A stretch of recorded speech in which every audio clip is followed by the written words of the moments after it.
오늘의 헤드라인 뉴스, 그 뉴스를 만든 인물과 얘기합니다. KBS 1라디오, 안녕하십니까? 홍지명입니다.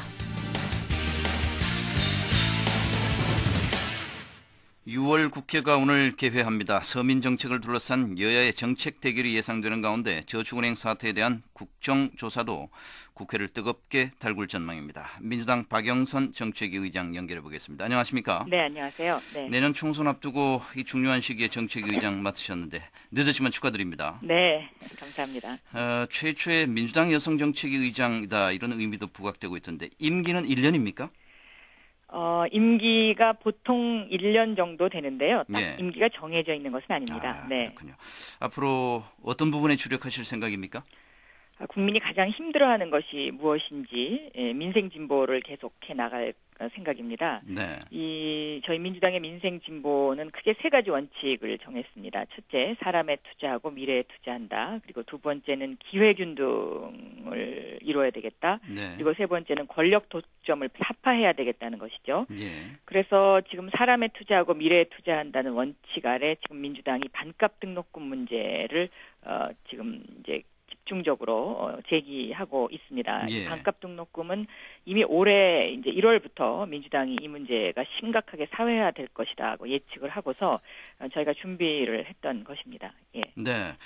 박 의장이 정책위 의장으로 취임하면서 정부의 경제부처와 대기업들이 긴장하고 있다 이런 보도가 있던데 왜 그렇다고 그건 아마 보십니까? 괜히 그냥 그쪽에서 그런 이야기들을 하는 그렇습니까? 것일 거고요. 네. 제가 아마 그동안에 이제 이 기회균등이라는 차원에서요. 우리나라 재벌이나 대기업들의 특혜가 너무 지나치지 않느냐. 네. 중소기업에게도 기회가 골고루 주어지는 어떤 그런 사회가 되어야 되지 않겠냐는 그런 시각에서 제가 그동안 의정활동을 펴왔기 때문에 네. 그런 이야기를 듣는 게 아닌가 그렇게 생각하고 알겠습니다. 있습니다. 예. 자, 이 6월 국회 시작과 함께 저축은행 국정조사가 쟁점이 될 것 같은데 지금 국정조사 바로 들어가는 건 아니죠? 네, 6월 23일부터 하기로 이제 그렇게 여야가 합의를 했습니다. 네. 예. 민주당 어떻게 접근하십니까? 증인 채택이라든지 앞으로 수사 결과를 조금 더 보고 결정을 하게 됩니까? 저희 민주당의 시각은 이렇습니다. 이번 이 저축은행 국정조사는 MB의 보훈 인사가 낳은 권력형 부패 비리다라고 이제 보고 있습니다. 네. 왜냐하면은 이 금감원장이 감사원을 찾아가서 감사원이 금감원을 감사할 수 있는 것이냐라고 이렇게 항변할 정도의 이제 이런 사항이면 금감원장에게 이러한 그 미션을 준 사람은 과연 누구이고 또 국무총리 이제 그 당시 김황식 국무총리 답변을 보면은 감사원장이었을 때 5만 군데서 청탁이 들어왔다고 얘기하지 않습니까? 네. 그러면 감사원장에게 그렇게 5만 군데서 청탁할 수 있는 사람은 과연 우리나라에 몇 사람이나 되겠습니까? 그렇기 때문에 이것은 저는 권력형 비리라고 보는 것이 이제 민주당의 시각이고요. 예. 그리고 국정조사를 어떤 것에 포커스를 맞출 것이냐고 질의를 하셨는데 저희 민주당에서는 이 감사원의 미공개 회의록을 좀 국정조사를 통해서 이제 이것을 봐야 되겠다는 입장이고요. 네. 그리고 초기 검찰 수사가 과연 제대로 됐는지도 저희 민주당의 관심 사항 중에 하나입니다. 예. 왜냐하면은 이 부산저축은행과 관련해서 처음에 이 사건을 중수부에서 맡았거든요. 근데 이게 과연 중수부에서 맡을 사안이냐라는 그 세간의 논란이 있었습니다. 네. 그 논란 가운데는 왜 그런 이제 이야기가 나오냐면은 지금 현재 중수부장이 그 BBK 보훈 인사의 대표적인 사람입니다. 구속된 은진수 감사위원도 BBK 이명박 대통령의 BBK 변호사로서 이제 보훈 인사 차원에서 감사위원이 됐지 않습니까? 네. 그러면 이렇게 보훈 인사와 보훈 인사가 만났을 때 과연 제대로 된 수사를 할 수 있겠느냐라는 것이 이제 민주당의 시각이죠. 네. 네. 자, 이 로비 여부를 놓고 청와대와 민주당이 벌써부터 특정인을 거명하면서 설전이 요란합니다. 네.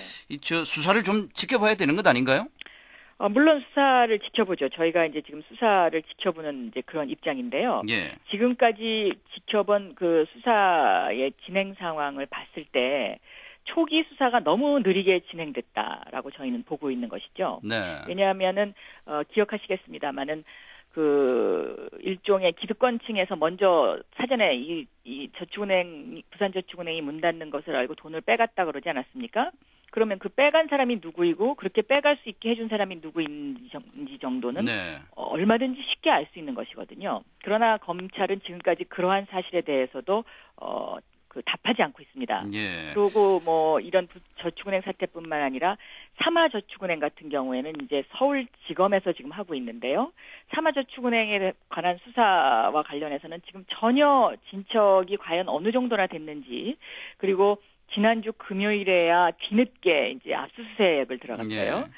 그런데 저희 민주당에서는 부산저축은행도 부산저축은행이지만 이 삼화저축은행이 더 큰 몸통과 연결된 부분이다라고 지금 보고 있는 것이죠. 네. 그래서 지금 이렇게 이제 그 청와대와 설전이 있다고 보입니다. 알겠습니다. 이 한나라당은 저축은행 부실이 현 정부에서 터져 나왔지만 불씨는 저축은행의 무분별한 사업 확장을 방기한 이전 정부에 있다, 이런 주장을 하고 있습니다. 과거부터 쭉 축적되어 온 부실의 카르텔이다, 뭐 이런 얘기까지 하고 있는데 이 부분은 어떻게 보십니까? 과연 MB 정권이 남의 탓을 언제까지 할 것인지 저는 그것을 묻고 싶습니다. 지금 집권 4년 차고요. 이제 레임덕이라는 말까지 나오고 있는 시점에 전 정권 탓을 하고 있는 정권은 얼마나 무능한 정권이냐라는 것을 이제 다시 한번 보여주는 사례라고 생각되고요. 네.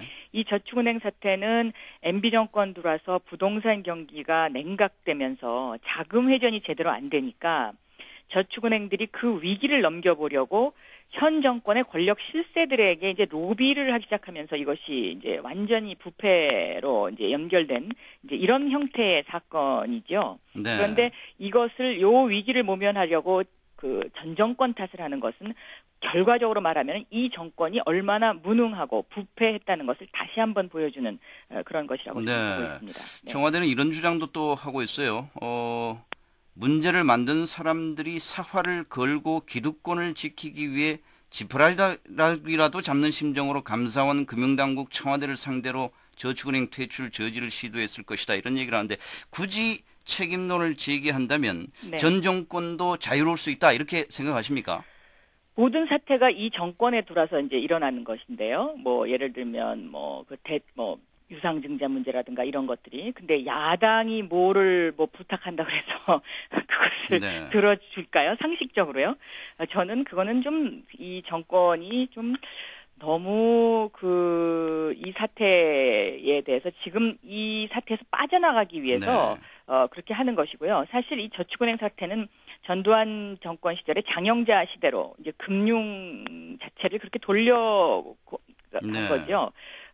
이 금융당국 문제만 보면은요, 이 금융권 인사 개입이 얼마나 심했습니까? 이 정권에 들어와가지고 그 부분을 파헤치다 보면은 저는 이 저축은행뿐만 아니라 다른 사건으로도 이것이 더 번질 수 있는 굉장히 휘발성이 강한 것이라고 저는 보고 있습니다. 자, 이 검찰 수사가 진행이 되고 있고 또 국정조사가 6월 국회 후반에 예정이 되어 있습니다. 혹시나 미흡할 경우 지금 일각에서 특검 도입 얘기도 나오고 있는데 이 필요성은 어떻게 보십니까?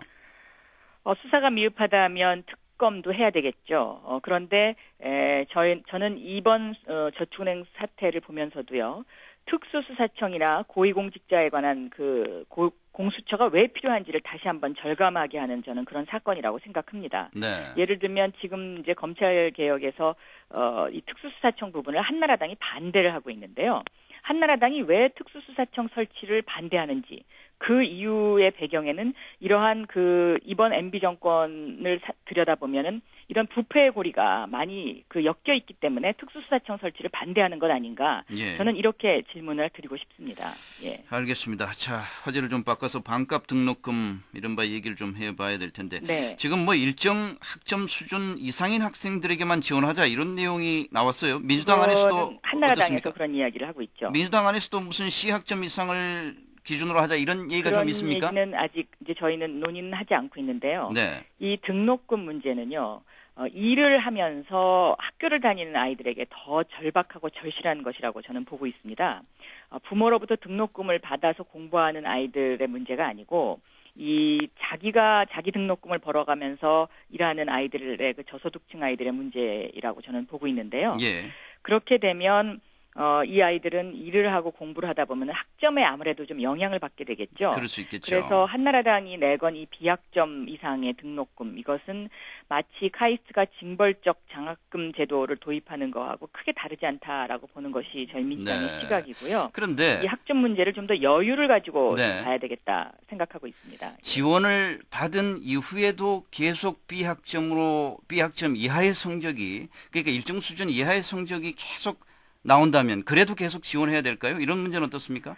물론 뭐 F학점을 받는다든지 이렇게 되면은 그것은 문제가 있다고 봅니다. 문제가 있다고 보지만 과연 이 B학점이라는 것이 그 아이의 그 모든 것을 결정하는 건 아니지 않습니까? 예. 그렇기 때문에 그 부분은 좀 더 여유 있게 저는 생각해 주는 것이 맞다라고 보는 것입니다. 예. 네. 자, 또 하나 문제가 법인세, 소득세 추가 감세 철회 문제가 있습니다. 지금 뭐 한나라당도 일단 가닥은 철회하는 쪽으로 잡아지는 분위기인데 민주당과 입장이 비슷해졌어요. 이건 어떻게 평가하십니까? 그만큼 그동안 민주당이 주장해 왔던 것이 방향이 옳았다는 것을 입증해 주는 것이라고 저는 생각하고요. 예. 저는 이 법인세, 소득세 추가 감세를 하지 않으면 한나라당도 더 이상 이 국정을 운영할 수가 없습니다. 왜냐하면 국민들의 요구가 본물처럼 터지고 있는데 언제까지 재벌이나 기득권층의 감세를 통해서 그 낙수 효과로 모든 국민을 잘 살게 하겠다는 이 논리가 이건 이제 엠비노믹스의 핵심이거든요. 네. 근데 이 엠비노믹스 핵심이 허구이고 실패라는 것을 지금 증명하고 있기 때문에 저는 한나라당에서 어쩔 수 없이 법인세와 소득세 추가 감세를 모두 철회할 수밖에 없다라고 보고 있습니다. 네. 네. 3+1 이른바 복지 정책에 대해서 재원 문제가 그동안 계속 논란이 됐습니다만 이 문제에 대해서는 민주당 내에서 좀 어떤 계획이 이제 좀 잡혀가고 있습니까? 네, 민주당은 일단요, 이 소득세와 그 법인세의 추가 감세 철회 부분하고요. 예. 이 정부 들어와서 법인세와 소득세를 약 2%씩 감세를 했습니다. 근데 이것이 5년간 약 87조 원이 되거든요. 네. 연간으로 따지면은 소득세가 9천억, 법인세가 4조 2천억 정도 됩니다. 그러니까 약 5조의 돈 정도가 이제 이 감세 혜택을 그동안 받던 것이죠. 예. 그런데 이 5조의 돈을 가지면 일단 반값 등록금 문제를 해결할 수 있습니다. 네.